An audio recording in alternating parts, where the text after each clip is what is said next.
मतलब I think that was quite easy कि आपने सिर्फ और सिर्फ साल के आखिर में आके उस गेन को क्या करना था, ट्रांसफ़र करना था कहाँ पर, पीएनएल में या रिटेन अर्निंग में, रिटेन अर्निंग के अंदर। अच्छा, अब हसन आदिल कौन सी एंट्री की बात कर रहे हैं आप, वो स्पेसिफिक बताएं तो मैं समझा दूं।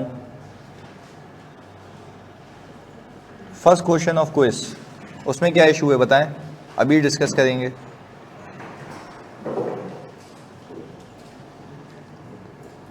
Gain on disposal fair value का, ये क्या बात हुई भाई, चलो पहले यहाँ पे लिख लेते हैं हम।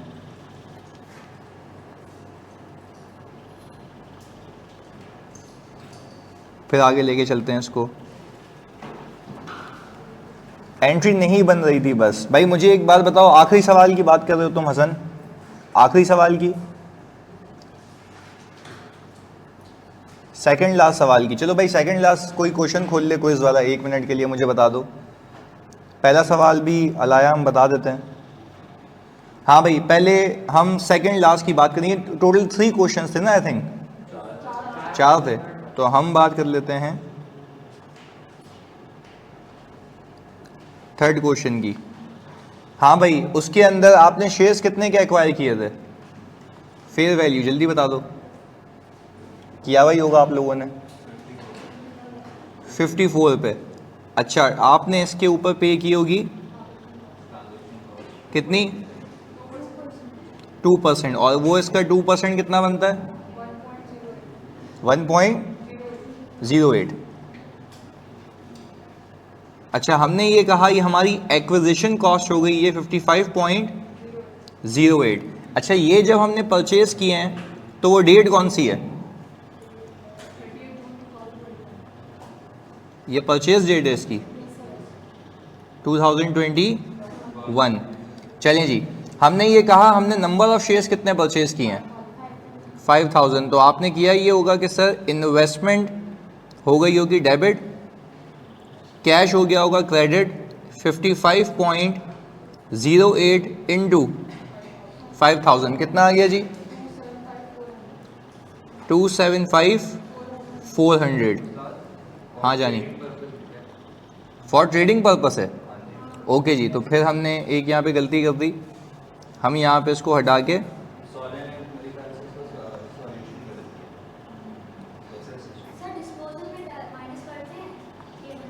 हाँ अभी करते ना वो। अच्छा, इसमें हेल्प फॉर ट्रेडिंग पर्पस लिखा हुआ है। चलें जी, अगर हेल्प फॉर ट्रेडिंग पर्पस है तो कैश तो मेरे पास से जाएगा 275,400, यही था। ट्रांजैक्शन कॉस्ट एक्सपेंस कितना आ गया भाई, हाँ जी, ट्रांजैक्शन कॉस्ट एक्सपेंस कितना आ गया भाई, इसको सिंपल कर लो ना, 1.08 इंटू, और ये कितनी आ गई इन्वेस्टमेंट, 270, यही है भाई। ये बन गई पहले दिन की एंट्री। और ये अच्छी बात है कि आपने इस पर चेक एंड बैलेंस रखना है कि वो अगर सिक्योरिटी एक्वायर की गई है तो उसका पर्पस क्या था। हेल्प फॉर ट्रेडिंग है तो अच्छा, फिर एक सवाल आया अलाया का कि फेयर वैल्यू थ्रू पीएनएल के अंदर सर ट्रांजैक्शन कॉस्ट क्यों ली। देखो, फेयर वैल्यू थ्रू पीएनएल के अंदर ट्रांजैक्शन कॉस्ट पे तो करूंगा बट उसको कैपिटलाइज नहीं करूंगा, उसको एक्सपेंस आउट कर दूंगा। यहां तक क्लैरिटी है भाई। चलें जी, अब आगे फिर हमने ये कहा कि भाई इसके बाद कौन सा इवेंट है, कुछ शेयर्स परचेज किए नहीं। अब इसकी रिपोर्टिंग डेट कब है, 31 दिसंबर पे। चलें जी, पर मुझे एक बात बताओ, ये हमने 2021 पे खरीदे 30 जून पे, फिर एक ईयर एंड भी तो आएगा 31 दिसंबर 2021, ऐसा है। तो उसकी रिपोर्टिंग मांगी है इसने या उसकी कोई प्राइस दी हुई है, 65 दी हुई है। तो हम अकाउंटिंग पर्सपेक्टिव से समझने के लिए उसकी एंट्री बना लेते हैं। मैंने कहा अगर मेरा ईयर एंड 31 दिसंबर 2021 है, although this might not have been required in the question, तो मैं ये कह रहा हूं कि भाई 65 रुपए की मेरी प्राइस है, मैंने इसको कैपिटलाइज किया था कितने पे, 54 पे। तो सर 65 माइनस 54 इंटू, तो हमने कहा ये हो गई इन्वेस्टमेंट और fair value gain in PNL credit, कितने से भाई 55,000 रुपये से। ये कहानी यहां तक हो गई। अच्छा, अब जैसे एक बच्चे ने सवाल किया था सर फॉर द ईयर और एजेड का डिफरेंस बता दें। आप लोग मुझे इस बात पे गाइड करें, ये जो गेन है ये फॉर द ईयर का है या एजेड का है? पहले साल में दोनों यही है, पहले साल में दोनों यही है, क्योंकि अभी इस साल ही सिक्योरिटी परचेज की गई है, तो for the year is equal to aged gain, ऐसा ही है। पर अब अगर मैं यहां पे आपको रुक के ये कहूं कि बच्चों मुझे आप बना के दें इसके पीएनएल के एक्सट्रैक्ट्स, तो आप कहेंगे कि सर यहां पर फेयर वैल्यू गेन आ जाएगा, 2021 की बात कर रहा हूं, कितना भाई? 55,000 और 5,400, ये कितना आ गया? हाँ भाई 49,600। ओके जी हाँ, वो 5 है, तो हमने कहा सर ये आ गया 49,600। कोई आपसे पूछे, अगर मैं सवाल में आपसे ये रिक्वायरमेंट में पूछ लेता कि फॉर द ईयर प्लीज सुनिएगा, फॉर द ईयर का नेट गेन कितना है, तो आप बोलेंगे 49,600, क्योंकि इसके अंदर ट्रांजैक्शन कॉस्ट भी क्या हो जाएगी? नेट हो जाएगी। भाई यहां तक कोई मसला नहीं? तो अब अगर आप ये देखोगे कि भाई आपके प्रॉफिट एंड लॉस अगर आप बना रहे हो तो प्रॉफिट एंड लॉस के अंदर सारे इनकम और एक्सपेंसेस आते हैं। नहीं, आप देखो यहाँ पर मैं तो ये समझाने के लिए कर रहा हूँ ना कि फेयर वैल्यू गेन है। अब कंपनीज की पॉलिसी होती है वो फेयर वैल्यू गेन में क्या कर लेती हैं? नेट कर लेती हैं, पर it's better to show it separately. बिल्कुल सही है जी। अच्छा भाई सर एजेड कल वाली बात अभी कर लेते हैं ना तारिक, अभी वही कर रहे हैं। पहले बताओ फॉर द ईयर क्लियर है? चलें जी तारिक जल्दी बताओ, ये फॉर द ईयर क्लियर है? तुम्हारे लिए तो करवा रहा हूँ ये। ओके चलें जी, हमने कहा अब इसको हम ले चलते हैं अगले उसके ऊपर। हमने कहा सर यहाँ पेज ऐड कर लें। अब हम आ गए सर अगले साल, जो कि अगला साल है हमारा 2022। आप मुझे बताएं 2022 के अंदर क्या कोई एक्विजिशन हुई है फर्दर? नहीं हुई है। तो मुझे एक बात बताएं सर, अब हम ये कहेंगे कि 31 दिसंबर के ऊपर ये डिस्पोजल हुआ है और 31 दिसंबर 2022 के ऊपर फेयर वैल्यू कितनी है? 76। सर अक्लमंदी की निशानी ये है कि आप सिंपल एक काम करें, इसको फेयर वैल्यू पे लेके जाने के बजाय पैसे ले आएं, ऐसा ही है। तो सर अब मुझे एक बात बताएं, क्या मुझे जब मैं बेचने जाऊंगा तो क्या 76 मिलेंगे या कमीशन के बाद? कमीशन के बाद। तो हमने सिंपल एक काम ये किया, इसके अंदर से ट्रांजैक्शन कॉस्ट को नेट कर देना, दैट इज 2%, ऐसा ही है 1.52 और ये कितना आ गया? 74.48। अच्छा भाई अब हमने ये कहा कि हमारे पास पैसा आ जाएगा कुल मिला के 74.48 इंटू 5,000, कितना आ गया? 3,72400, ये आ गया हमारे पास कैश। अब आप लोग मुझे गाइड करें कि आपकी इन्वेस्टमेंट तो आई थिंक 65 पे मौजूद है, तो जितने पे मौजूद है उतने से ही आप डी रिकॉग्नाइज करेंगे, ऐसा ही है। तो आपने ये कहा भाई 65 इंटू 5,000 कितना आ गया? 325,000। प्लीज यार फोकस होकर यहां पे देखिएगा। फिर हमने ये कहा कि आपके पास एक गेन आ गया जो कहां जाएगा? पीएनएल में। ये कितना आ गया? ये कितना है? 47,400। अब जल्दी से मुझे ये तुम सब सोच के बताओ, ये जो आप गेन अभी यहां पे देख रहे हैं ये वाला जो गेन है आपकी नजर में फॉर द ईयर का गेन है या एजेड का? पक्की बात है। तो आपने तो ये जो सिक्योरिटी है वो तो बहुत ही सस्ती परचेज की थी, तो पिछला गेन कहां गया? वो पिछले साल रिकॉर्ड हो गया, क्योंकि मैचिंग कॉन्सेप्ट ऑफ अकाउंटिंग आपको ये कहता है कि जिस साल का गेन है उसी साल में रिकॉर्ड होना चाहिए। तो कुछ गेन पिछले साल रिकॉर्ड हुआ, कुछ गेन इस साल रिकॉर्ड हुआ, तो दोनों को मिला दूंगा तो क्या एजेड का गेन आ जाएगा? अच्छा अब जरा यहाँ पे एक चीज समझ लेते हैं, मैं आपको प्रूफ करता हूँ ताकि आपकी दिमाग में ये सारी चीजें क्लियर हो जाए। एक सवाल आया सर ट्रांजैक्शन कॉस्ट क्यों नहीं दिखाई इसमें? देखो यार, मैंने फिर कहा था आप चाहें तो दो अप्रोचेस लेके जा सकते हैं, प्लीज सुनिएगा फोकस के साथ। यहां पर आई बिलीव कि इसके अंदर आपकी ट्रांजैक्शन कॉस्ट क्या हो चुकी है, नेट हो चुकी है, और अल्टीमेटली पीएनएल में जाके होनी भी नेट ही है। तो क्या मैं ऐसे कर सकता हूं कि मैं पहले पूरे पैसे लेके आ जाऊं और गेन रिकॉर्ड करूं ज्यादा, और फिर मैं उसको अलग से पैसे देकर एक एक्सपेंस बुक करूं? दोनों में आंसर क्या आएगा? सेम आएगा। हमने यहां पे सिंपली कैश ही नेट लेके आ गए, तो वो गेन इसके अंदर नेट हो चुका है। भाई बात क्लियर है? अच्छा भाई सही है सर, ये गलती कर रहा था, गेन ओके जी, अब बात समझ आ गई। इनिशियली नहीं देखेंगे ट्रांजैक्शन कॉस्ट को, at the time of disposal देखेंगे। इनिशियली देखेंगे, किसने कहा भाई नहीं देखेंगे? इनिशियली भी ट्रांजैक्शन कॉस्ट को आपने देखना है। जब आप परचेज कर रहे हैं सिक्योरिटी तो आप पैसे पे करेंगे ज्यादा, सिर्फ उसको कैपिटलाइज नहीं करेंगे, क्या करेंगे? पीएनएल में एक्सपेंस आउट करेंगे। फर्क सिर्फ इतना सा है। क्लियर है भाई? चलें जी, अब मुझे एक बात बताएं, यहां पे एक मैपिंग कर लेते हैं ताकि वो सही हो जाए।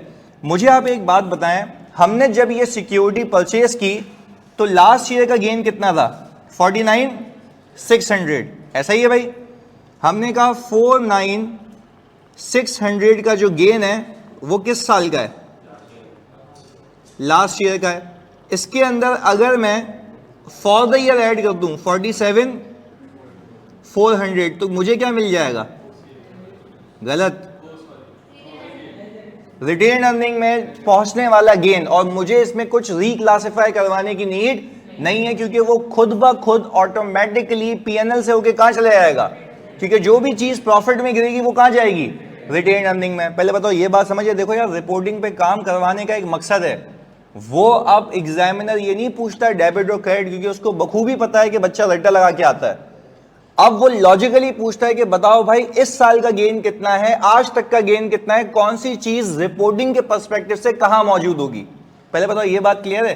तभी मैं अगेन एंड अगेन रिपोर्टिंग पे एम्फेसाइज कर रहा हूं। चलें जी, तो आप मुझे इन दोनों का सम बताएं। 197, ओके जी, सिर्फ 97,000। तो आप ये कह रहे हैं कि सर 97,000 कुल मिला के मैंने इस सिक्योरिटी से कमाए, 97,000 कुल मिला के इस सिक्योरिटी से कमाए। मुझे बताओ आपके रिटेन अर्निंग के अंदर आज तक कितना बैलेंस होगा? 97,000। This is a sum of your fair value gains and transaction cost incurred. ऐसा ही है, उन दोनों का नेट होगा ना। अगर यही फेयर वैल्यू से ओसीआई होता ना तो अल्लाह की कसम ये ओसीआई में मौजूद होता, और फिर आप ही वो शख्स होते जो उसको ओसीआई से निकाल के कहां फेंकते। पर यहां पे कोई नीड नहीं है, क्योंकि ऑटोमेटिकली सारी चीजें पीएनएल से रूट होके कहां जाएंगी? रिटेन अर्निंग में। तो पहले बताओ फॉर द ईयर और एजेड का फर्क समझ आया? ओके जी, ऑनलाइन वाला क्लियर है? जल्दी बता दो। इसकी हमने एंट्री भी बना दी भाई, and there is no need to reclassify anything. कुछ में गलत हुआ है, सही कर लेते हैं इस क्वेश्चन में। वैसे मैंने ये बताया था कि अगर नहीं गिवन तो आप अज्यूम करें 31 दिसंबर। अब आगे ऑनवर्ड जितने भी क्विजेज आएंगे आई विल मेक श्योर कि उसमें ईयर एंड आपको गिवन हो। सही है, मैं मेक श्योर करूंगा ये जी।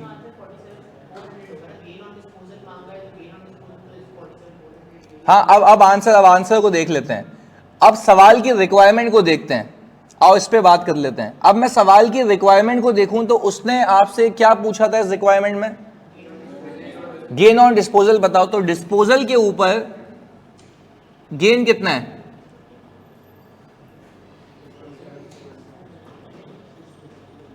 यही है भाई, बेचने के ऊपर गेन कितना आया है? इतना आया है।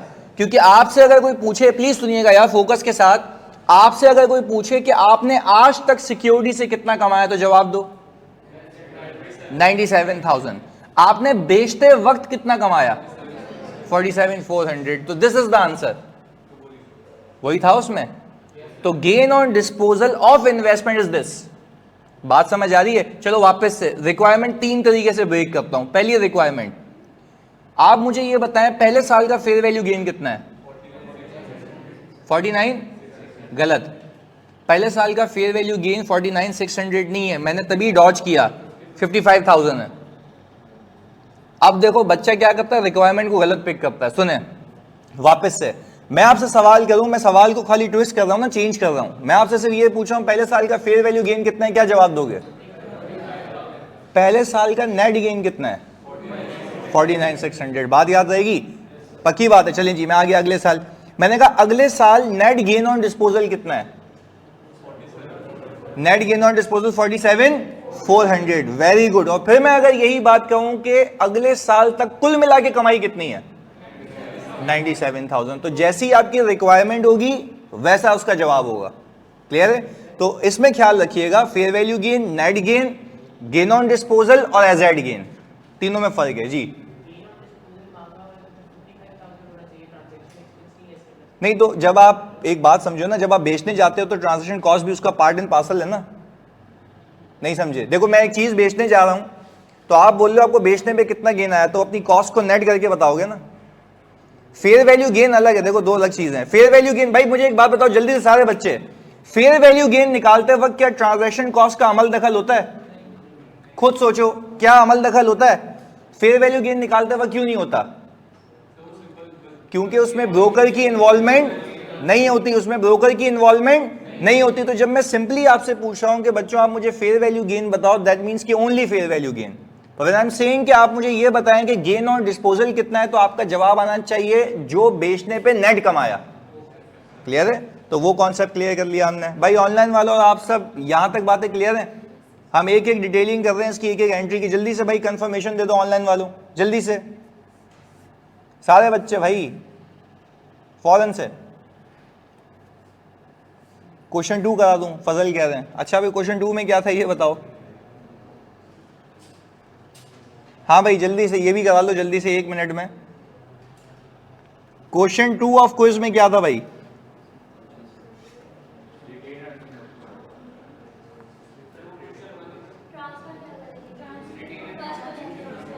अच्छा फर्स्ट क्वेश्चन की एक्सटेंशन थी। चलें जी, ओके ओके ओके ओके, सुनो सुनो सुनो। पहले क्वेश्चन की एक्सटेंशन है ना, तो पहले आप पहला क्वेश्चन मुझे बता दो। पहले क्वेश्चन के अंदर जल्दी से शेयर्स एक्वायर कब किए हैं?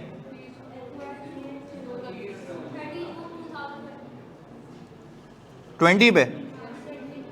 अच्छा भाई फेयर वैल्यू बताएं। अच्छा आप मुझे बता दें ट्रांजैक्शन कॉस्ट कितनी है? 1.5% अगर इस पे लगाएंगे तो कितना आएगा?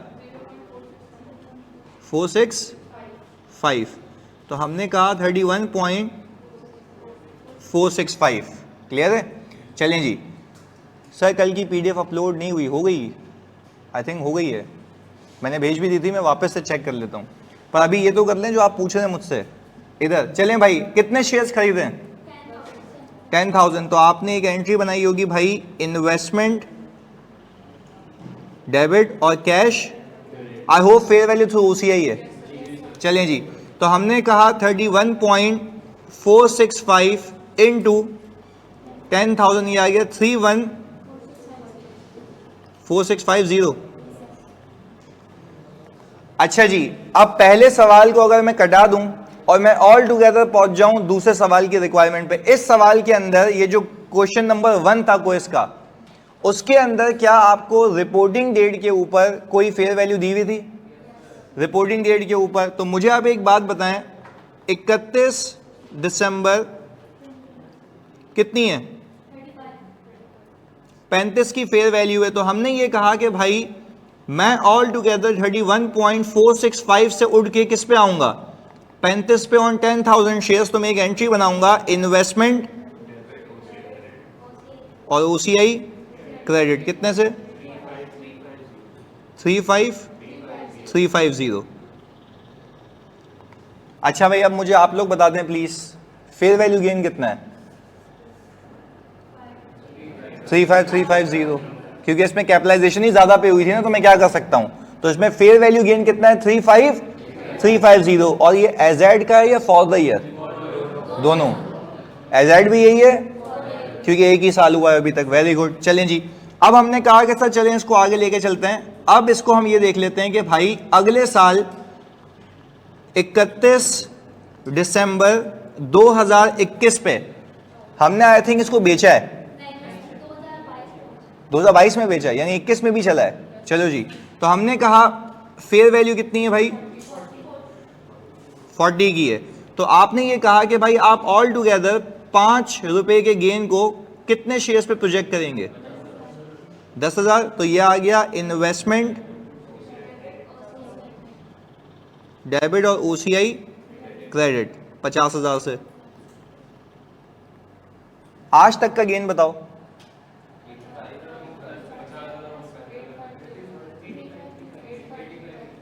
आप कहेंगे 85,350।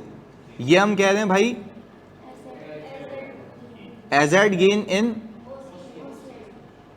ओसीआई, ये रिजर्व में मौजूद होगा अब तक, क्योंकि अब तक ये डिस्पोज नहीं हुआ।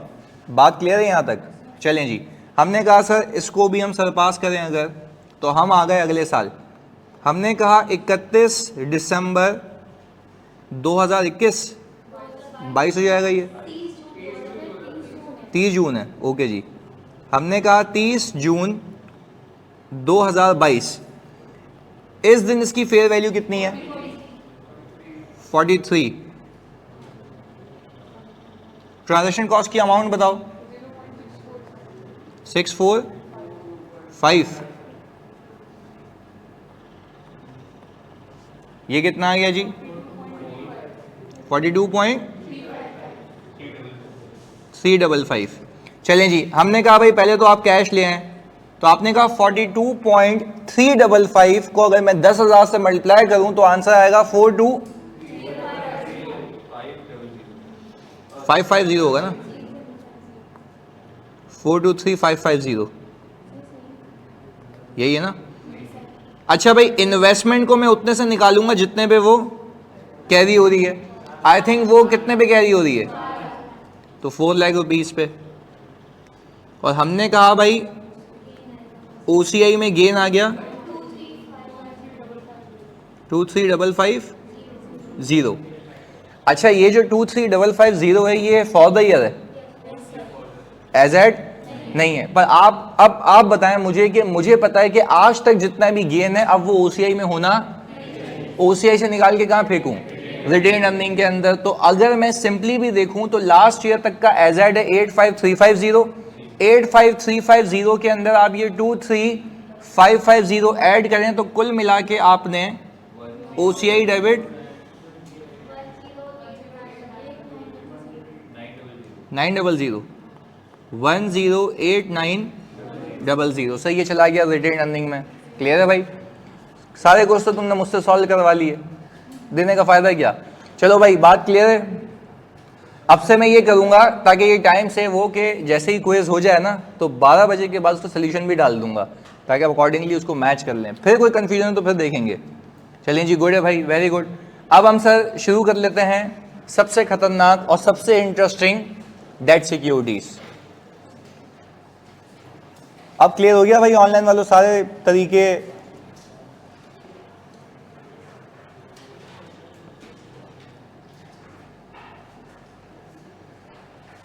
ओके जी, गुड, बेहतरीन है। अच्छा देखो, वैसे अगर आपकी लॉजिक्स क्लियर हो ना IFRS 9 में तो फ्री के 8 मार्क्स हैं। अगर वो आपको एंट्रीज बनाने को दे दे और एजेड फॉर द ईयर पूछ ले तो आप शॉर्टकट्स लगा के भी देख सकते हैं। अगर लेट से वो बोल रहा है कि मुझे एजेड का गेन बताओ, एंट्रीज नहीं बताओ, तो आपने क्या करना है? शेयर की प्राइस में एडअप करना है, कंपेयर करना, आंसर डायरेक्ट आ जाएगा। तो आप डायरेक्टली बैलेंस शीट में लिख सकते हैं, it will save your time. Clear है? चलें जी, डेट सिक्योरिटीज। अब हमारी क्लास 2 बजे तक है ना? 2 तक है ना? बस गुड है, सफिशिएंट टाइम है, हो सकता ही है। चलें, डेट सिक्योरिटीज हम बात कर रहे हैं इन्वेस्टर की। पहले तो ये अपने भेजे में फिक्स रखना, अभी हमने इशूअर शुरू नहीं किया। हमने ये कहा कि भाई IFRS 9 talks about financial asset. Financial asset में भी शेयर्स ऑफ अनदर कंपनी। क्या शेयर्स ऑफ अनदर कंपनी की अकाउंटिंग सीख ली? यस। अच्छा, whenever you acquire shares of another company, it means that you need to keep those shares at fair value. You need to keep those shares at, and you have an option either to carry those shares at fair value through OCI or fair value through P&L, depending upon your intention. And this option is irrevocable option. This option is irrevocable option. तुमने देखा English कैसी बोली है शुरू से आखिर तक, याद करके आया था? सुनो तो खैर, ताकि तुम्हें फिक्स हो जाइए। क्या irrevocable option? Whenever I am saying that I have to keep my shares for long term, कौन सा model? Fair value through OCI. And if I am saying कि help for trading, PNL. Fair value through OCI में transaction cost capitalize होगी, उसमें capitalize transaction cost को consider किया जाएगा खरीदते वक्त, और बस खरीदने जाओगे पैसे देने होंगे ज्यादा, बेचने जाओगे तो पैसे मिलेंगे. ये इसलिए बताया था कि याद रहे कि कब ऐड करना है, कब लेस करना है. सही है जी. तो ये हमने रिवाइज कर लिया अब तक का इन्वेस्टर. अब हमने कहा कि भाई अब मस्ती है, पैसा बहुत है, अब हम जा रहे हैं किसको, कौन सी सिक्योरिटी में? डेट सिक्योरिटी में. Before you move towards debt securities, आपको कुछ मार्केट के जार्गन्स को समझना होगा, क्योंकि एग्जामिनर भी वही यूज करता है. अब बात समझें. मैंने कहा अब मैं चला गया किसी कंपनी के पास, कंपनी को मैं कह रहा हूं कि yes I am willing to give you amount, आप मुझे अपनी कंपनी के शेयर्स नहीं दें, आप मुझे इस पैसे के अगेंस्ट में अपनी एक डेट सिक्योरिटी दे, कागज के पन्ने पे लिख के दें आप, जो कि एक बॉन्ड होगा, एक पेपर होगा, जो लीगल टाइटल होगा, जो ये एविडेंस देगा कि मैंने आपको इस दिन पे इतने पैसे दिए और आप मुझे इसके अगेंस्ट में इतना इतना इंटरेस्ट देंगे, आप मुझे इसके अगेंस्ट में इतना इतना इंटरेस्ट देंगे. तो ये हम कह रहे हैं बीइंग अ इन्वेस्टर. आइए जी देखते हैं कुछ चीजें समझनी है आगे before we move towards debt securities. आज के बाद में अगर एक वर्ड यूज करूं कूपन, तो उसका मतलब होता है रिटर्न प्रोवाइडेड बाय. अच्छा जी, अब यहां पे लिखते भी हैं. हमने कहा कि लेट से मैं ये कह रहा हूं कि भाई हमारा इशूअर है, हम उसके पास गए, उसने बोला कि सर मैं आपको कुल मिला के 10% का इंटरेस्ट प्रोवाइड करूंगा, 10% का इंटरेस्ट प्रोवाइड करूंगा. यानी आप सवाल में लिखा हुआ देखें, मैं वो अंग्रेजी बता रहा हूं जो आपको सवालों में या प्रैक्टिकल लाइफ में किसी एग्रीमेंट में मिलेगी. सवाल में लिखा हुआ देखे कि कंपनी ए इन्वेस्टेड या purchase 5000 debentures of company be having a return of 10%, having a return of 10%. तो इसका मतलब यह है ये 10% कूपन रेट है, रिटर्न प्रोवाइडेड बाय इशूअर.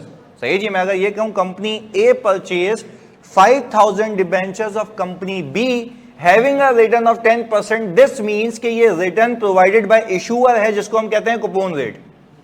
बात क्लियर है? अब आगे, अब हम बात कर लेते हैं आईआरआर की. आईआरआर का मतलब होता है एक्चुअल रिटर्न. आईआरआर का मतलब क्या होता है?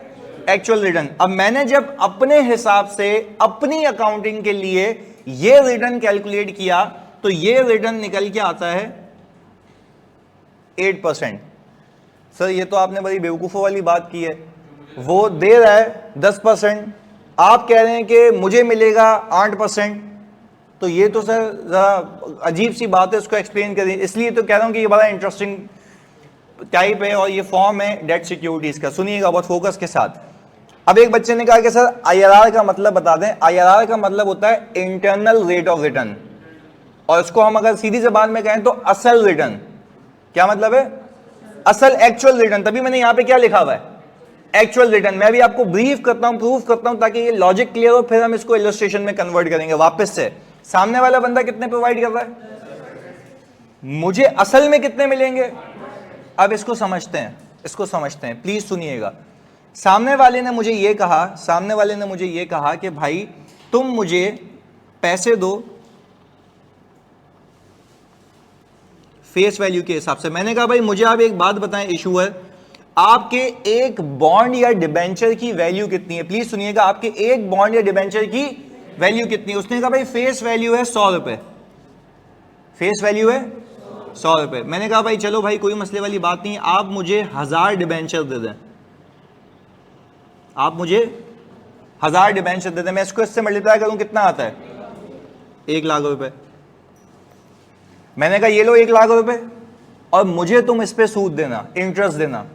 उसने बोला होशियारी नहीं, गलत सुनना. अब कहानी है इसमें, देखो एक भी चीज मिस हुई ना पे कनेक्ट नहीं हो पाओगे ना, तभी मैं तुम्हारे लेवल से उठा के. सुनिएगा, मैंने कहा कि भाई आप ये लें 100 रुपए, मुझे 1000 डिबेंचर दे दें, और आपने मुझसे प्रॉमिस किया है कि आप मुझे इंटरेस्ट देंगे कितने % का? 10% का. Return provided by issuer. उसने कहा नहीं, हम 100 रुपए तो फेस वैल्यू है, पर क्योंकि आप मेरी कंपनी की रेटिंग जाके देखें वो AA+ है, तो मैं आपसे पैसे चार्ज करूंगा अपने प्रीमियम के नाम के. तो देखो 100 रुपए तो फेस वैल्यू है, बाकी मैं कितने पैसे दूंगा, प्रीमियम दूंगा किस कंपनी के लिए, उस कंपनी के लिए जिसमें मैं इन्वेस्ट कर रहा हूं। अच्छा देखो मैं जाहिर सी बात है किसी ऐसी कंपनी में इन्वेस्ट करूंगा जहां पे मेरे पैसे डूबने के chances, just like goodwill, no गलत। आप देखो प्रैक्टिकल सोचो, मैं अपना पैसा कहां रखूंगा, थकी हुई कंपनी में, अच्छी कंपनी में। अच्छा थकी हुई कंपनी में इसलिए नहीं रखूंगा क्योंकि वहां पे होगा क्रेडिट रिस्क। कौन सा रिस्क? क्रेडिट रिस्क का मतलब होता है देयर इज अ लाइकलीहुड कि आपके पैसे डूब जाएं। डूब जाए का मतलब वो पैसे वापस ना करे, तो it's better to move towards a company जिसकी रेटिंग अच्छी हो। तो फिर वो यही कहेगा कि तुम्हें सामने वाली कंपनी के बेटा हमें नाम के पैसे भी दो। तो आप अभी सोच रहे होगे एज ऑफ नाउ कि सर ये तो नुकसान हो गया, मैं इन्वेस्ट क्यों कर रहा हूं। समझाता हूं, फोकस होकर देखिएगा, और फिर नहीं समझ आए फिर बात करेंगे। पर पहले भी आप फोकस कहानी पे फोकस करें। हम किसके पैसे देंगे अब?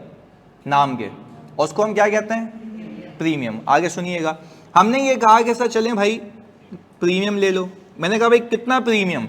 उसने कहा भाई 2 रुपए पर डिवेंचर, 2 रुपए पर डिवेंचर। मैंने कहा सही है भाई, आप कह रहे हैं तो सही है। मैंने 2 को मल्टीप्लाई किया 1000 से, क्यों मल्टीप्लाई किया? 1000 डिवेंचर हैं। मैंने कहा ये लो भाई 2000। तो मैंने कहा कुल मिला के यही है, इसको हम कहते हैं फेयर वैल्यू। और आई थिंक शेयर्स में भी यही होता है, शेयर्स में भी। अच्छा अब दिमाग लगाओ, सर कनेक्ट करते हैं दोनों चीजों को। इशूअर जो आपको डिविडेंड देता है वो फेयर वैल्यू पे देता है या फेस वैल्यू पे? ये भी तो वही है, क्योंकि प्रीमियम कंपनी के नाम के पैसे होते हैं, उस पर रिटर्न नहीं मिलता, पावर वैल्यू पे मिलता है। Par value equals to face value. यहां पे इस केस के अंदर फेस वैल्यू 10 से 100 है, तो वो मुझे रिटर्न भी किस पे देगा?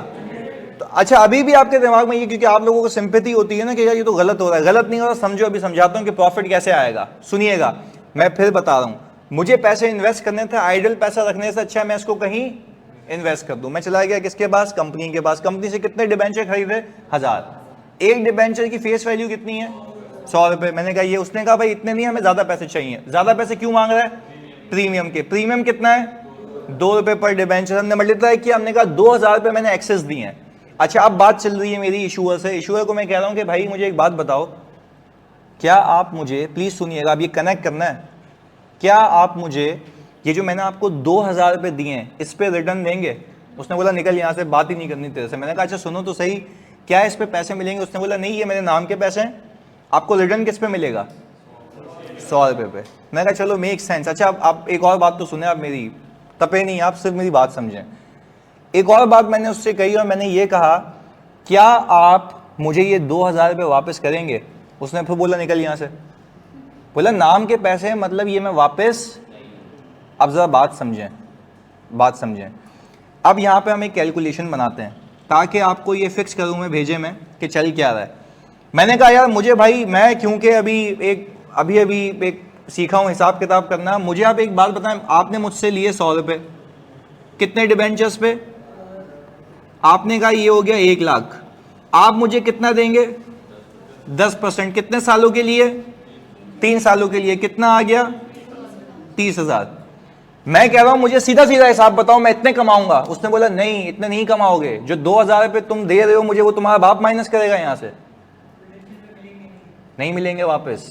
उसने बोला ये तुम्हें वापस नहीं मिलेंगे। अब जरा बात समझिए, अभी अगर मैं 10% के हिसाब से कमाऊं तो मेरी जेब में कितने आने चाहिए? 30,000 रुपये। मैंने उसको क्या पैसे, देखो अगर मैं आज 1 लाख रुपए दूं ना, इस बात को समझो, ग्रैब करना, अगर आज मैं उसको 1 लाख रुपए दूं और वापस मुझे 1 लाख मिले और 30,000 मिले तो मेरा रिटर्न 10% है। नहीं आई बात समझ?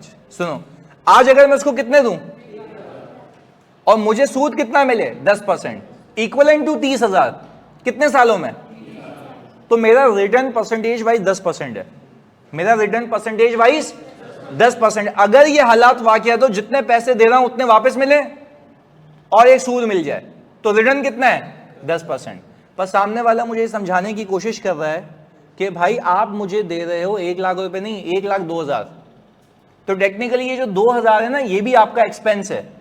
तो आप अगर अपनी एक्चुअल कमाई देखना चाहते हो तो इस 30,000 रुपए में से 2,000 माइनस करो, क्योंकि वो आपको कभी वापस, आज मैं कितने दे रहा हूं जल्दी बताओ, 1,02,000, वापस कितने मिलेंगे, 1 लाख मिलेंगे, कितने नहीं मिलेंगे। तो भाई this is effectively my expense, this is effectively my expense, जो इस इन्वेस्टमेंट को एक्वायर करने के लिए हो रहा है। पहले तो बात समझ आई। अब मैं ये प्रूफ करने लगा हूं कि मुझे ओवरऑल फायदा ही है, पर फायदा उतना नहीं है जितना होना चाहिए था। अच्छा, अब अगर यहां पर रुक के मैं तुमसे पूछूं, यहां पे मैं रुक के तुमसे पूछूं, क्या मैं ये कह सकता हूं मेरा असल रिटर्न प्रोवाइडेड रिटर्न से कम है? सोचें, लॉजिक लगाएं। भाई मेरा असल रिटर्न ऑनलाइन, मतलब तुम सब देखो, ये कह रहा हूं ना ट्रिकी है, टेक्निकल, इसलिए मैं तुम्हें पूरी स्टोरी टेलिंग में समझा रहा हूं, मुझे बात समझो। क्या मैं कह रहा हूं कि मेरा असल रिटर्न, असल एक्चुअल रिटर्न प्रोवाइडेड रिटर्न से कम है? किस वजह से? वो 2,000 रुपए की प्रीमियम की वजह से जो आज तुमने दिए हैं, वो 2,000 रुपए प्रीमियम की वजह से जो आज हमने दिए, क्योंकि वो भी मुझे रिकवर नहीं होंगे। तो एक अकलमंद इंसान कहेगा कि इस 30,000 रुपए को कमाने के लिए मैंने 2,000 रुपए एडिशनल खर्चा किया, तो आप उस 1 लाख रुपए को खर्चा क्यों नहीं कह रहे? वो तो वापस मिल जाएगा। तो जो लगाए हुए पैसे वापस मिलेंगे, that is not your expense, but या the amount which you have spent, जो वापस नहीं मिलेंगे वो आपका एक्सपेंस है। तो क्या मैं यहां पे सही कह रहा था कि हो सकता है रिटर्न प्रोवाइडेड बाय इशूअर और आपका अपना इंटरनल रिटर्न अलग हो? पहला रीजन बता दिया, किस वजह से? प्रीमियम की वजह से, क्योंकि वो आपको वापस नहीं मिलेगा। पहले बताओ, यहां तक की कहानी क्लियर है? अकाउंटिंग हमने नहीं सीखी, अकाउंटिंग हमने नहीं सीखी, अभी लॉजिक डेवलप कर रहा हूं कि रेट्स में क्यों फर्क है। अब आप पेपर में खोलो, मैं बोलूं इस पे ये चिपकाना, इस पे ये चिपकाना, तुम बोलोगे पता नहीं क्या कह रहा है, पर लॉजिक समझ आइए कि रिटर्न प्रोवाइडेड बाय इशूअर और एक्चुअल रिटर्न में फर्क अब तक किस चीज का है? प्रीमियम का। और आज के बाद हम वर्ड यूज करेंगे एडिशनल कॉस्ट का। किसका? The higher cost you will incur, return will be lower. जितनी कॉस्ट इंकर करते जाओगे आपका रिटर्न, और मैं उस 1 लाख रुपए को, उस 1 लाख रुपए को अपनी कॉस्ट इसलिए नहीं कह रहा क्योंकि वो तो मुझे वापस मिल जाएंगे। पहले बताओ, यहां तक क्लियरिटी है? अकाउंटिंग अभी हमने नहीं सीखी, मैं बहुत ही क्लियरिटी से कह रहा हूं कि आप अभी इस पे नहीं जाना कि अकाउंटिंग कैसे होगी, वो सिखाई भी नहीं है अभी। आहिस्ता आहिस्ता पहले समझते हैं चीजें। चलिए जी, अब IRR कभी देखो, अभी IRR ज्यादा हो सकता है, कम हो सकता है, पर अभी हम सीख रहे हैं कम हो सकता है। सही है जी, बहुत ही फोकस के साथ मैंने अपने हिसाब से लेके चलना है। यहां तक तो कोई सवाल नहीं है ना? पक्की बात है भाई। IRR कूपन में फर्क समझ आ गया? जल्दी बताओ, क्लियर है? ओके, आगे सुनो। अब सामने वाला कह रहा, प्लीज सुनिएगा, मैं गया था ना कंपनी के पास, तो मैंने किसी बैंक के बंदे को अप्रोच किया था, बैंक के बंदे को मैंने कहा था यार मुझे ज़रा ये पैसे तो अरेंज करवा दो कि मुझे ना कहीं इन्वेस्टमेंट करनी है। तो अब इस केस में ब्रोकर बोल रहा, सही है भाई, मैंने आपको इतनी प्यारी सी कंपनी ढूंढ के दी है, आप पैसा तो मेरे ज़रिए लूट करोगे ना, तो हमें क्या चाहिए? कमीशन चाहिए। अच्छा, मैंने कहा यार ये क्या बात हुई, शेयर्स खरीदता हूँ तो भी कमीशन, ये खरीदता हूँ तो भी कमीशन। तो वो बोला भाई हमारा तो काम ही यही है। तो आप मुझे एक बात बताएं, क्या एक और पैसा लगेगा जेब से? पक्की बात है? अच्छा, वो किसको दूंगा मैं? इशूअर को? पक्की बात है? चलो जी गुड, ये बात समझ आ गई। तो अब हमने ये कहा, अब हमने ऑल टुगेदर ये कहा सर कि अब यहां पर मैं इंकर करूंगा, ट्रांजेक्शन कॉस्ट इंकर करूंगा। अच्छा, वो ट्रांजेक्शन कॉस्ट मैंने कहा 2% है, और ट्रांजैक्शन कॉस्ट याद रखिएगा हमेशा फेयर वैल्यू पे लगेगी, जितने की ट्रांजैक्शन हो रही है। क्लियर है? 1,02,000 का 2% कितना है?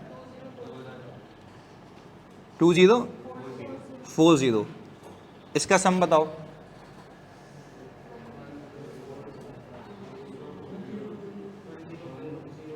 वन 104040, यही है भाई?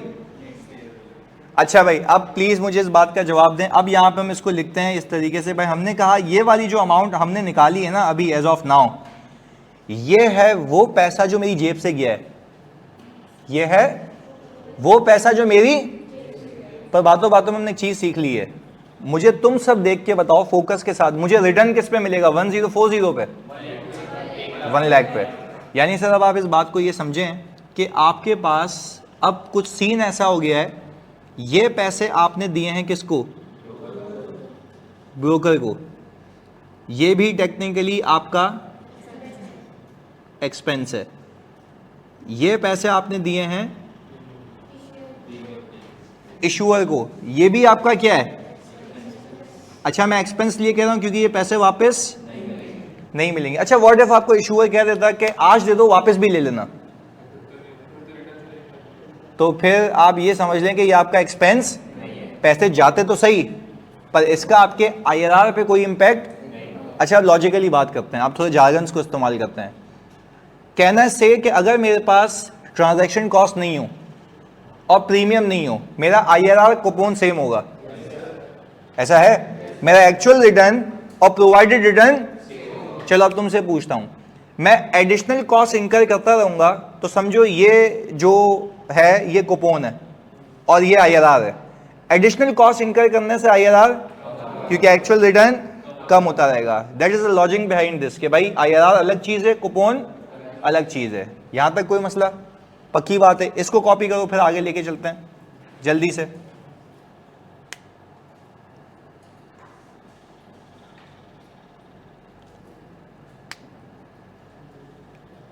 मास कह रहे हैं सर प्रीमियम को शेयर्स के रिटर्न के केस में एक्सपेंस क्यों नहीं करते? बेटा प्रीमियम को कैपिटलाइज करते हैं ना, प्रीमियम को क्या करते हैं हम? कैपिटलाइज करते हैं ना। आज आ जाएगा हलीमा, आज आ जाएगा, क्योंकि वो इक्विटी सिक्योरिटी है, डेट सिक्योरिटी है। हाँ बिल्कुल कर सकते हैं एहसन, बिल्कुल ऐसा। देखो अभी डिस्पोजल वगैरह तो आगे देखते हैं ना। अच्छा मजे की बात है, डेट सिक्योरिटीज का डिस्पोजल आपके कोर्स का पार्ट नहीं है, पर एक ट्रांजैक्शन करा दूंगा मैं आपको समझाने के लिए। बिल्कुल कर लें जी, सब आएगा, सब आएगा अलाया, सब आएगा। अभी आप फोकस होके पहले एक एक करके सीखें चीजें, सब आएगा। स्क्रॉल करूं उसको?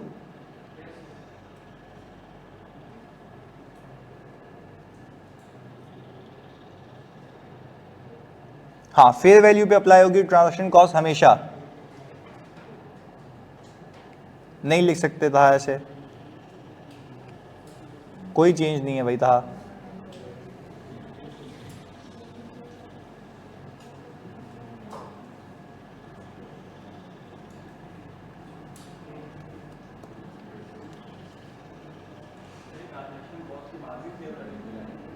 नहीं, ये ट्रांजैक्शन कॉस्ट के बाद कहलाएगी टोटल कॉस्ट।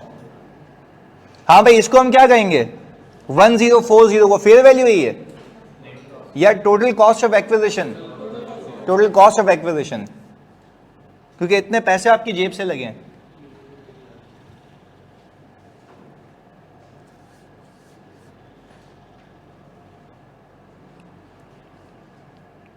हाँ भाई स्क्रॉल करूं उसको?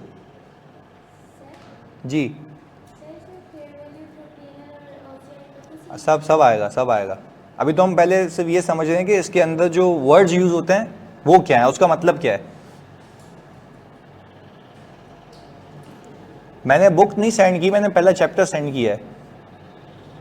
आप लोगों को कहा था ना मैंने कि पहला चैप्टर मैं सेंड कर दूंगा, तो मैंने भेज दिया है ग्रुप पे। बिल्कुल है, बिल्कुल है, अवेलेबल है लाहौर में। हाँ भाई आगे चलें।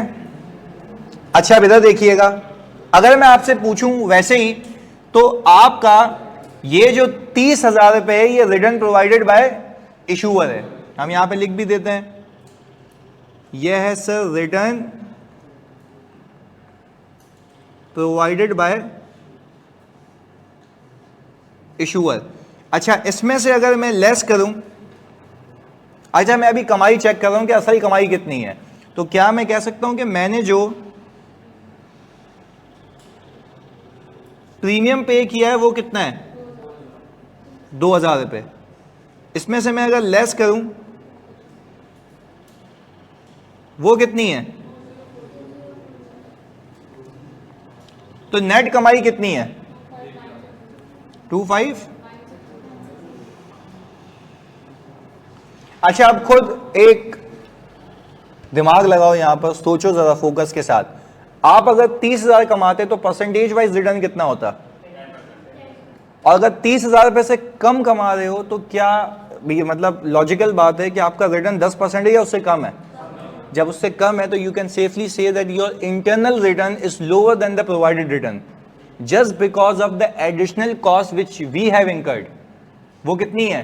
2 प्रीमियम ब्रोकरेज। अच्छा, अब ज़रा इस बात को समझते हैं। बिल्कुल, अभी इस चीज़ को आगे लेके चलते हैं, ज़रा बात समझिएगा जी। हाँ, अभी अभी उसी पे तो आ रहा हूँ, अकाउंटिंग में सीखेंगे ना वो तो, पर अभी तो मैंने खाली एक फ्रेमवर्क बताया आपको। खैर, अब ज़रा यहाँ तक क्लियर है तो फिर इसको एक इलस्ट्रेशन में कन्वर्ट करें। अबे हाँ या नहीं? ओके जी, ऑनलाइन वालों क्लियर है जल्दी से? सही है। 3 कैसे आया? 3 क्या? 3 साल की इन्वेस्टमेंट है, मैंने अज्यूम किया। सही है। चलें जी, ये रहा प्रश्न। अब सुनिएगा ज़रा प्लीज़, आप बहुत फोकस के साथ, क्योंकि मुझे कनेक्ट करना है यहाँ पर। हाँ, क्योंकि यही इलस्ट्रेशन आपको समझाएगी वो पिछली सारी चीज़ें। अब सीखेंगे अकाउंटिंग। अब क्या सीखेंगे? इससे पहले क्या सीखे थे? जार्गन्स कि आईआरआर क्या होता है, कूपन क्या होता है, एक्चुअल रिटर्न क्या है, प्रोवाइडेड रिटर्न क्या है, ये सारी चीज़ें। अब अकाउंटिंग सीख रहे हैं तो फोकस होकर देखिएगा। अब रीड करेंगे तो एटलीस्ट समझ आएगी इलस्ट्रेशन। तो हम एक अजीब से शक्ल बना के नहीं देखेंगे इसको। कंपनी परचेज कितने डिबेंचर्स? 15,000 debentures on January 1, 2018। अब जरा फोकस करके बताएं, ऑफ ₹50 ईच। क्या इसका मतलब समझ आता है? ये कौन सी वैल्यू है? Face value. अब par value, face value at a premium of 5 पर डिबेंचर, यानी ये उसके ओवर एंड अबव है। ओवर एंड अबव है। यहां तक भी बात समझ आती है। अब आगे सुने, मैंने कहा कैरिंग अ रिटर्न ऑफ, ये क्या है? Coupon rate, return provided by issuer. बेहतरीन। यानी आप देखो, अब समझ आ रहा है ना कि भाई ये ऐसा सवाल आएगा तो आगे चलें जी। कितने सालों की? ये लिखा हुआ है रिडीमेबल एट, इसका मतलब समझा दो। क्योंकि आपको जो पैसे वापस मिलेंगे वो आई थिंक 55 के हिसाब से मिलेंगे, 50 के हिसाब से। यानी ये जो 5 रुपए आज आप देंगे वो आपको वापस, तो टेक्निकली एक्सपेंस होना चाहिए। चलें जी, ओके आगे। हमने कहा 31 दिसंबर 2020 पे पैसे वापस आएंगे। ये आगे transaction cost paid by the company is, ये भी एक एडिशनल एक्सपेंस है। अब वो कह रहा है कि भाई आप मुझे जर्नल एंट्रीज बना के दें फॉर ईच ईयर, और एक शेड्यूल बना के दें जो अब हम सीखेंगे। अगर मेरा इफेक्टिव रिटर्न 12.9476 है, ये तो भाई अजीब सी बात है, दे वो 20 है, मेरा रिटर्न 12% है, ये क्यों? एक्चुअली ये होगा।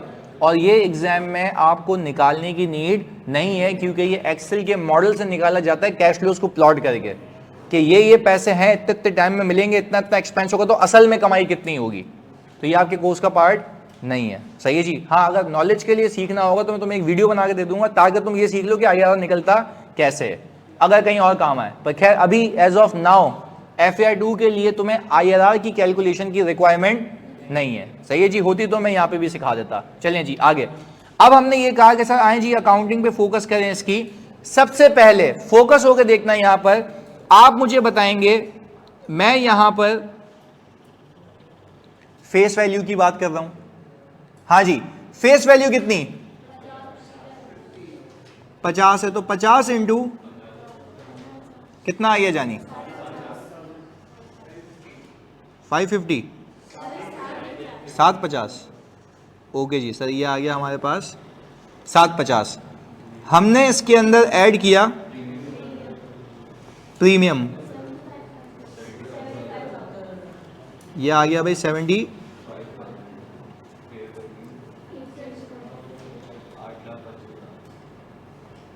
ये आ गया सर हमारे पास 825,000।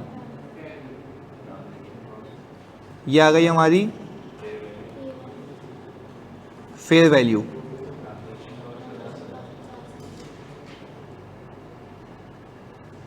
ये कितना जी?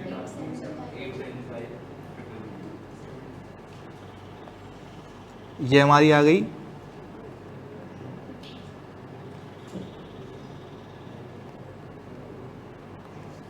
कैपिटलाइजेशन कॉस्ट, यही गए जेब से। अच्छा भाई, कोई आपसे पूछे आपको ये डिबेंचर कितने के पड़ेगा, तो आप बोलेंगे 750, 875। तो अकाउंटिंग भी किससे शुरू होगी? 875 से। सिंपली हम एक एंट्री बना लेते हैं यहाँ पर, इन्वेस्टमेंट डेबिट कैश क्रेडिट 870 5,000 से, 875,000 से। ये है हमारी डे 1 की एंट्री, ये हमारी डे 1 की एंट्री। और डे 1 हमारा यहाँ पर है जनवरी 1 2018। तो हमने कहा भाई हमने यहाँ पे लिख दिया ये जनवरी 1 2018। अच्छा, यहाँ तक आप ये लिख लें, सिर्फ एक पहली एंट्री पहले दिन की, कितने पैसे हम दे के आए, फिर अकाउंटिंग सीखते हैं। इन्वेस्टमेंट इन डिबेंचर लिख सकते हो, सही है जी। इन्वेस्टमेंट लिख ले, इन्वेस्टमेंट डिबेंचर लिख ले, but you need to mention the investment.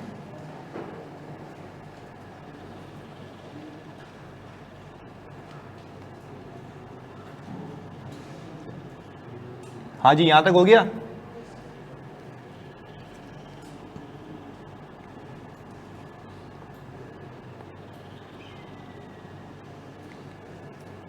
अच्छा जी, अब यहां पे दो चीजें लिख ले अपने पास। आपका जो IRR है वो अप्लाई होगा, हाँ जी यहां पे लिखे आप अपने पास, आपका IRR अप्लाई होगा कैरिंग अमाउंट पे। आपका IRR किस पे अप्लाई होगा? कैरिंग अमाउंट पे। अच्छा जी, आपका जो कूपन है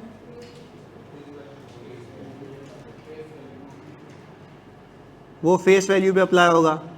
अभी इसको सही कर लेते हैं, अभी देखते हैं। भाई मैं फिर रिपीट कर रहा हूं, IRR किस पे अप्लाई होगा? कैरिंग अमाउंट पे। कूपन किस पे अप्लाई होगा? फेस वैल्यू पे। अब उस चीज को लॉजिक में भी कन्वर्ट करते हैं। अब आ जाओ जी यहां पर। मैंने कहा सर ये बताएं कि आपके पास अगर मैं ये बात कहूं पहला साल है 2018, आपकी इन्वेस्टमेंट कितने की है? 875,000। अच्छा, मैं कुछ चीजें बता रहा हूं उसमें। अगर आप इस बात को माने कि सर इसके अंदर 875,000 के अंदर आपकी मल्टीपल चीजें, पहली फेस वैल्यू, दूसरा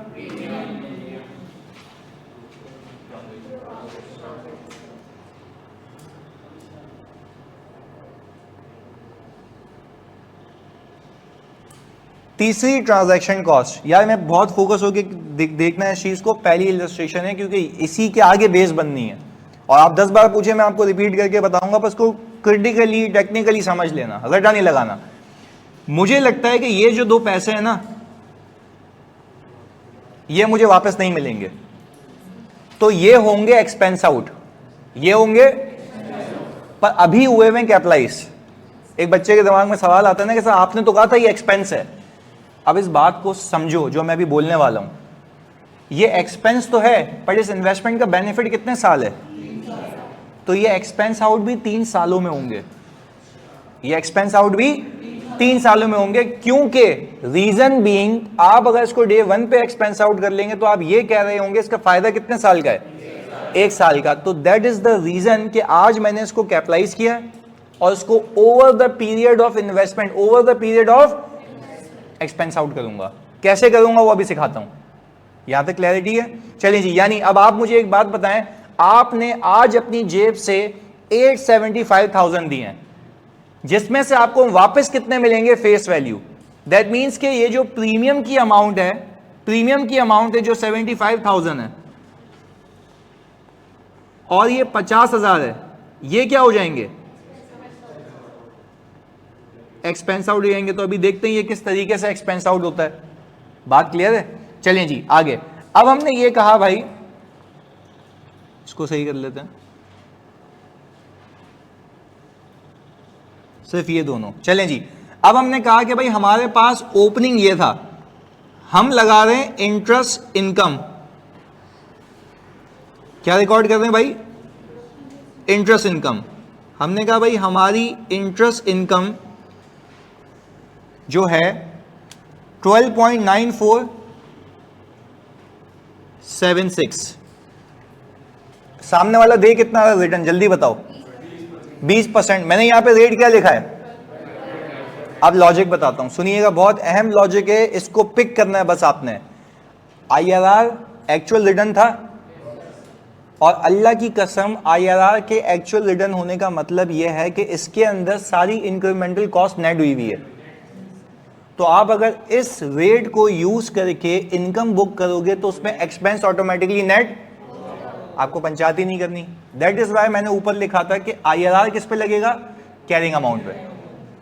देखो अगर मैं 20% से इंटरेस्ट बुक करूंगा ना तो इनकम बुक हो जाएगी ज्यादा, जबकि होनी चाहिए, क्योंकि आपका एक्चुअल रिटर्न आज ही आपको पता है कि कम है।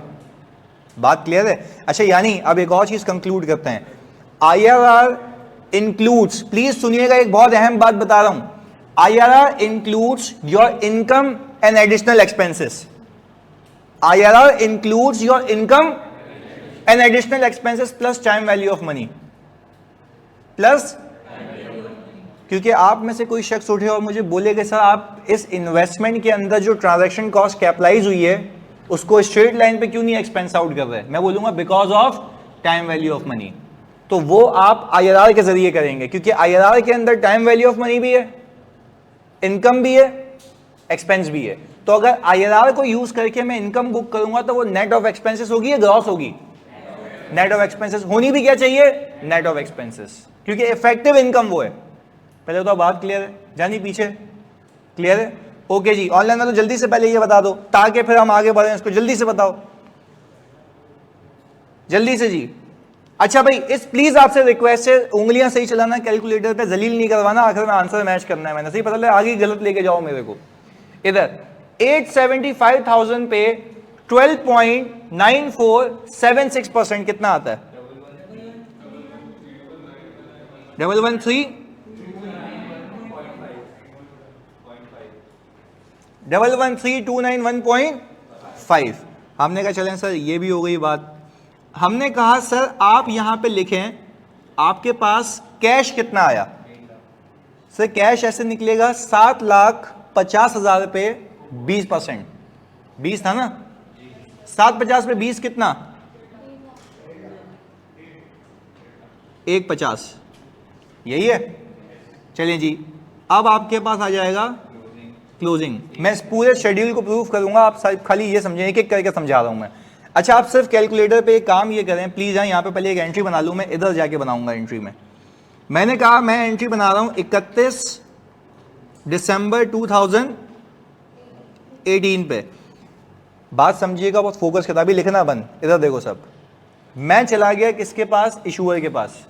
मैंने कहा इशूअर भाई मैंने आपको पैसे दिए थे, आपको याद है? उसने बोला बिल्कुल याद है। वो कहेगा कितने दिए थे? हमने कहा उसको 8.25 दिए थे, उसको 8.25 दिए थे। अच्छा, मैं उसको कहूंगा भाई मैंने आपको 8.25 दिए थे। वो कह रहा सही है भाई, मानता हूं 8.25 दिए थे। मैंने कहा 8.25 पे रिटर्न दो। उसने बोला निकलो यहां से, 8.25 पे रिटर्न, प्रीमियम पे रिटर्न नहीं मिलेगा। उसने कहा सही है भाई। मैंने कहा जिस पे बनता है उस पे दे दो रिटर्न। उसने बोला आपको रिटर्न मिलेगा 750 के 20% पे कितना आ गया? 150 आ गया। हमने कहा ये कैश आ गया मेरे पास, ये कैश आ गया। वापस बोले ये कैश आ गया मेरे पास। मैंने कहा चलो भाई ये वक्त आ गया है इनकम को रिकॉर्ड करने का। Ideally cash equal to income होना चाहिए, कैश इक्वल टू इनकम होना चाहिए। आप लोग मुझे बखूबी बता सकते हैं कैश इक्वल टू इनकम क्यों नहीं है? क्योंकि आपने दो चीजें ज्यादा पे की हैं, प्रीमियम, ट्रांजेक्शन कॉस्ट, वो भी तो एक्सपेंस आउट होंगे। अब जरा गेम समझे, यहां पे आपको कनेक्ट करता हूं मैं इससे। मैं यहां गया, मैंने कहा कि भाई 113,291.5, 113,291.5 ये मेरी इंटरेस्ट इनकम है। अच्छा बात समझिएगा, 150 और इसका डिफरेंस लो, 150 और इसका डिफरेंस लो, 36, यही है 36708.5। मैंने इन्वेस्टमेंट को कर दिया क्रेडिट। प्लीज सुनिएगा, बेसिकली इसमें हुआ ही है कि आपके पास, खुदा के वास्ते समझना, आपने अपनी इन्वेस्टमेंट के अंदर, जल्दी से बताओ, ये दोनों एडिशनल चीजें कैपिटलाइज की हुई हैं? ऐसा है? या आपने दो चीजें एडिशनल क्या की हुई हैं बच्चों? कैपिटलाइज की हुई है। अच्छा, ये दो चीजें जो आपने कैपिटलाइज की हुई है इन्वेस्टमेंट के अंदर, ये वाली, इसका टोटल कितना बनता है? 1.25। मैं आपको एक बात बताऊं, इस 1.25 में से इतना एक्सपेंस आउट हो गया। अच्छा, एक्सपेंस बाजार एक्सपेंस दिख रहा है या इनकम में नेट हुआ हुआ है? That is the concept of IRR। IRR ने किया क्या, बात समझिएगा। वो आपको बोलेगा पैसे पूरे लेके आओ, क्योंकि सामने वाला आपकी अकाउंटिंग से गर्ज नहीं रखता। आप पैसे पूरे लेके आ गए, कैश हो गया डेबिट, जल्दी बताओ हुआ नहीं हुआ? कितने से? मैंने इनकम कम बुक की। ओ खुदा के बंदो, मैंने इनकम इसलिए कम बुक की है क्योंकि आपने कैपिटलाइज की हुई है बकाया चीज, जो कि अब क्या होनी है? Expense out. अच्छा, मैंने अलग से एक्सपेंस बुक किया, ये इनकम में नेट हो गया, और वो जो इनकम में नेट हुआ था वही तो अमाउंट आपकी पीपी में, पीपी बोल रहा हूं, इन्वेस्टमेंट में कैपिटलाइज हुई थी। और इन्वेस्टमेंट में जो कैपिटलाइज हुई थी, क्या वो रहनी चाहिए या एक साल अमोर्टाइज हो गया? तो हमने इसको क्रेडिट कर दिया। यानी टेक्निकली क्या मैं ये कह सकता हूं कि 1,25,000 रुपए में से इतना अमाउंट अमोर्टाइज हो गया, तो अमोर्टाइजेशन एक्सपेंस तो दिख ही नहीं रहा, इनकम में नेट हुआ है। अच्छा, अगर हमने अकाउंटिंग सही की तो हर साल में 3 साल मिला दूं तो कितना अमोर्टाइज हो जाएगा? 1,25,000। पहले बताओ, ये बात क्लियर है? यानी सर अब हमने एक चीज सीखी, हमने कहा जब मैं इन्वेस्टमेंट खरीदने जाऊंगा ना, देयर इज अ पॉसिबिलिटी मैं प्रीमियम पे करूं, देयर इज अ पॉसिबिलिटी मैं ट्रांजैक्शन कॉस्ट को क्या करूं? पे करूं। क्या उसको वन टाइम एक्सपेंस करूंगा? कैपिटलाइज। वन टाइम क्या करूंगा? कैपिटलाइज करूंगा। Expense out. रीजन बताओ एक्सपेंस आउट ना करने का। ठीक है, बेनिफिट कितने सालों का है? कोई आपसे पूछे कि भाई मुझे ये बताओ कि आप इसको एक्सपेंस आउट कर दें 3 सालों में, स्ट्रेट लाइन के ऊपर करोगे? क्यों? Time value of money. तो मुझे एक बात बताओ, एक्सपेंस आउट किसके जरिए करोगे? IRR। एक्सपेंस आउट किसके जरिए करोगे? IRR विल मेक श्योर कि आपकी इनकम उतनी रिकॉर्ड हो जितनी होनी चाहिए। उसके अंदर एक्सपेंस क्या हुआ होगा? नेट हुआ होगा। तो टेक्निकली हर साल आपकी इन्वेस्टमेंट का एक पोर्शन रिड्यूस होगा, क्योंकि जो कैपिटलाइज हुआ था, बारी आ चुकी है उसकी अमोर्टाइज होने की, वो होते होते होते होते आखिर में क्या हो जाएगा? 0। अभी प्रूफ करते हैं। अब मुझे एक बात बताओ, यहां पर कैलकुलेटर आपके पास होना चाहिए। 875,000 में इनकम प्लस करो और ये 150 माइनस करो,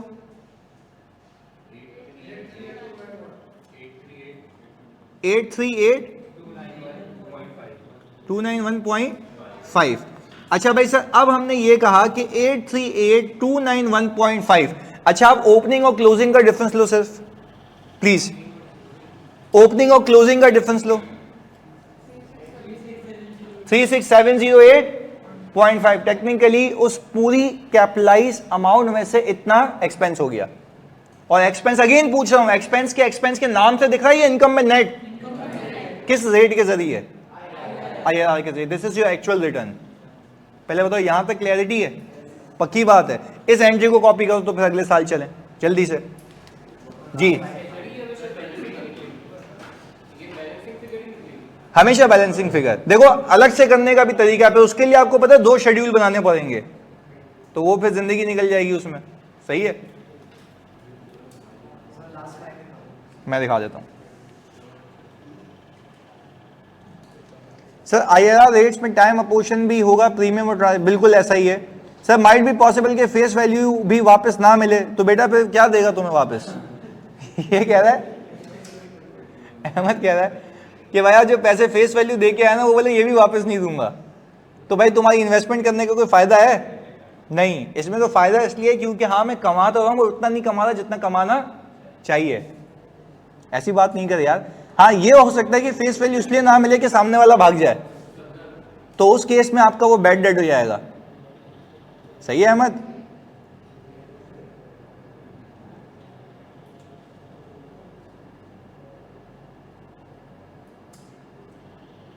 हाँ बिल्कुल ऐसा है। चलें जी, अब आप मुझे गाइड करें, 2019 का ओपनिंग कितना?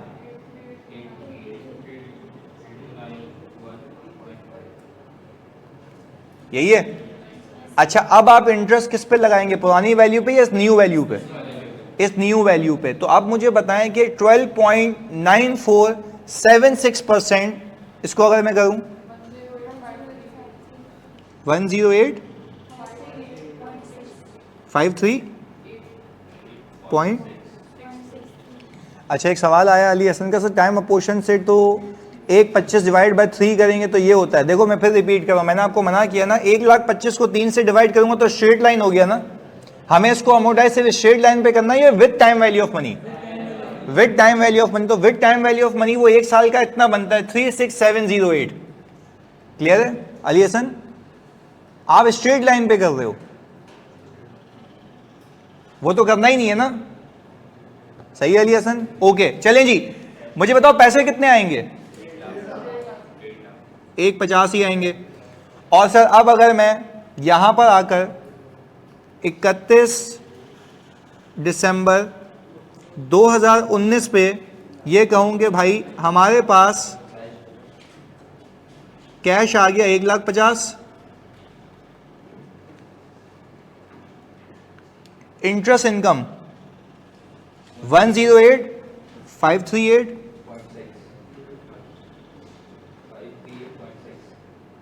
और जी इन्वेस्टमेंट हो गई 41,461.4। अच्छा यानी आप कह रहे हैं 41,000 की अमोर्टाइजेशन इस साल की है जो आपने कैपिटलाइज किया था, तभी आपकी इनकम क्या रिकॉर्ड हुई है? कम रिकॉर्ड हुई है। तो सर अब अगर हम ये देखें कि ओपनिंग के अंदर इंटरेस्ट प्लस करो और जो पैसे मिल गए वो वापस करो तो कितना आ गया क्लोजिंग? 796831, 796831। चलें जी।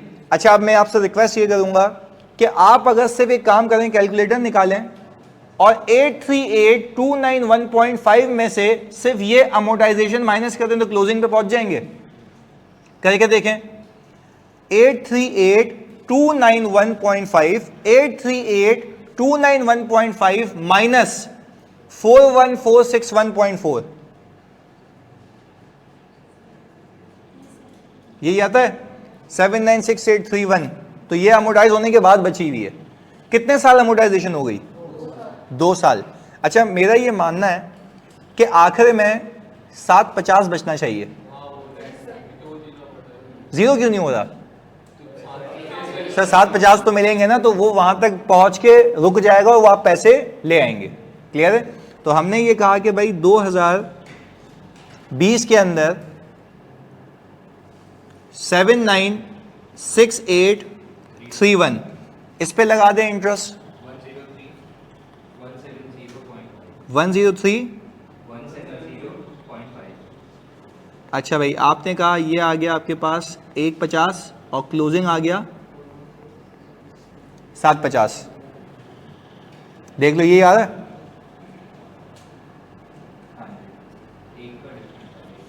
वो जेब से डाल लियो, वो तो राउंडिंग ऑफ में आ रहा है ना जानी। अच्छा भाई हमने कहा कि कैश आ गया हमारे पास 150, इंटरेस्ट इनकम आपके पास आ रही है 1031,70.5, और इस साल कितने से इन्वेस्टमेंट अमोर्टाइज हुई है? 468.6। अच्छा 46829.6, इन दोनों का डिफरेंस लिया आपने ये। ओके जी। अच्छा अब जरा समझने की बात है, थर्ड ईयर के एंड में तो हमें 750 का प्रिंसिपल अमाउंट रिटर्न हो जाएगा। बिल्कुल, देखो आखिर में बचा भी कितना है? 750। क्या अब ये पैसे वापस मिल जाएंगे? कोई इसकी एंट्री बताओ क्या बनेगी? कैश डेबिट इन्वेस्टमेंट क्रेडिट, क्योंकि इन्वेस्टमेंट इतने की बच गई है। क्लियर है? अच्छा भाई अब यहां पे जरा एक एनालिसिस इधर देखिएगा। मेरी आपसे रिक्वेस्ट ये है कि आप इसका टोटल बताएं मुझे, इसका टोटल, इंटरेस्ट इनकम के कॉलम का टोटल। वेरी गुड जी ताब, बिल्कुल सही। इन सबका टोटल बताएं। 325। हमने कहा भाई ये 325 क्या आपके पीएनएल में रिकॉर्ड हुआ है? यही हुआ है ना? पक्की बात है। चलें जी, अब याद रखिएगा 325 आपके पीएनएल में रिकॉर्ड हुआ है। अब मैं अगर यहां पर सिर्फ एक काम ये करूं एक एनालिसिस बनाऊं सिर्फ समझाने के लिए, ताकि फिर हम ये क्लोज करें। हाँ भाई, इशूअर ने कितना रिटर्न दिया? अच्छा, आप करेंगे कि 750 इंटू 20% इंटू 3 कितना आता है? 450। सही है, तो ज्यादती है, आपने तो 325 रिकॉर्ड किया है। 125 का वो एक्सपेंस है ना, तो हमने ये कहा कि आपने जो प्रीमियम पे किया था वो आप क्या करते हैं, यहां से माइनस करते हैं। कितना जी? 75,000 ये कटा दिया हमने। और सर आपने कितनी दी? ये कितना आ गया? इस इन्वेस्टर को डे 1 पे पता होगा कि मैं 325 कमाऊंगा, पर 325 कमाऊंगा कितने सालों में, और उसको रिकॉर्ड करूंगा कौन से रेट के जरिए? IRR के जरिए। पहले तो बात क्लियर है जी। तो सर IRR का कॉन्सेप्ट ये है कि आपने डे 1 पे जो भी पे किया सब कैपिटलाइज, और फिर उसको ओवर द पीरियड IRR के जरिए इनकम को रिकॉर्ड करो, ताकि उसके अंदर इनकम एक्सपेंस सब एक साथ रिकॉर्ड हो जाए, नेट हो जाए, और आखिर में आपको उतने पैसे मिल जाए जितने मिलने चाहिए। भाई बात क्लियर है? चलें जी, अब before we close the class, बातों बातों में आपको सिखा दूं, हमने एक मॉडल सीख लिया, model of amortised cost. Model of, अच्छा बात समझिएगा, समझा देता हूं कि क्या है ये। जैसे आपने इक्विटी सिक्योरिटीज के अंदर फेयर वैल्यू थ्रू OCI और P&L किया था, यहां पे एक मॉडल का नाम है अमोर्टाइज्ड कॉस्ट मॉडल। अब अमोर्टाइज्ड कॉस्ट का मतलब समझा देता हूं, प्लीज सुनिएगा, तो सब काम बंद करके अमोर्टाइज्ड कॉस्ट का मतलब समझ लो, फिर अगली क्लास में कंटिन्यू करेंगे। अमोर्टाइज्ड कॉस्ट का मतलब यह है कि आप अपनी इन्वेस्टमेंट को अपनी किताबों में कॉस्ट पे नहीं रखेंगे, अमोर्टाइज्ड कॉस्ट पे रखेंगे। वापस सुनो, आप अपनी इन्वेस्टमेंट को अपनी बैलेंस शीट में किस पे रखेंगे? अमोर्टाइज्ड कॉस्ट पे। किस पे रखेंगे? अमोर्टाइज्ड कॉस्ट पे। देखो, या तो फेयर वैल्यू होता है, ये कॉस्ट होती है, यहां पे नया मंजन आ गया है, अमोर्टाइज्ड कॉस्ट। अब इसका मतलब समझाता हूं, जो कि मैं सिखा भी चुका हूं, खाली मुझे प्रूफ करना है उसको। मुझे बताओ इस केस के अंदर कॉस्ट कितनी थी? 875, 875 थी। अच्छा, अब अगर मैं आपसे पूछूं, मैं बैलेंस शीट बना रहा हूं, क्योंकि मुझे रिपोर्टिंग भी सिखानी है। अगर मैं बैलेंस शीट बना रहा हूं 2018 की, अगर मैं बैलेंस शीट बना रहा हूं 2018 की, तो 2018 की बैलेंस शीट के अंदर अगर मैं यहां पे प्रिपेयर करूं, तो 2018 की बैलेंस शीट के अंदर ये कैसी बन गई भाई? चलें जी, हमने कहा 2018 की बैलेंस शीट के अंदर क्या इन्वेस्टमेंट आ रही होगी? अच्छा, इन्वेस्टमेंट जो आ रही होगी तो वो इन्वेस्टमेंट कॉस्ट पे नहीं आएगी, जो अमोर्टाइज हो गया उसको कटाने के बाद कैरिंग अमाउंट। तो क्या हम ये कह सकते हैं कि ये वाली जो वैल्यू है, this is basically amortise cost, यानी इसमें से जो अमोर्टाइज हो गया उसको हटाओ, जो बच गया उसको बैलेंस शीट पे ले जाओ। तो इस मॉडल का नाम क्या है? Amortise cost. पहले बताओ, कॉस्ट और अमोर्टाइज कॉस्ट में फर्क समझ आया? कॉस्ट इंक्लूड्स एवरीथिंग, और उसमें से जो कुछ अमोर्टाइज हो गया, जो बच गया, वो कौन सी कॉस्ट है? Amortise cost. तो ये समझाना था यहां पर कि अमोर्टाइज कॉस्ट का मतलब ये कि जो आपने डे 1 पे रखा था वो कॉस्ट थी, उसमें से जो कट पिट गया, जो बच गया, वो अमोर्टाइज कॉस्ट है। तो उस अमोर्टाइज कॉस्ट को आप सीधा सीधा कहां ले जाएंगे? बैलेंस शीट पे। अच्छा, अगले साल क्या आएगा? और उसके अगले साल, और अगर पैसे मिल गए तो 0। तो हम यहां पे लिख लेते हैं 838291, यहां पे लिख लेते हैं भाई 838291.5। भाई क्लियर है जी? मिलते हैं जी अगली क्लास में। अल्लाह हाफिज़।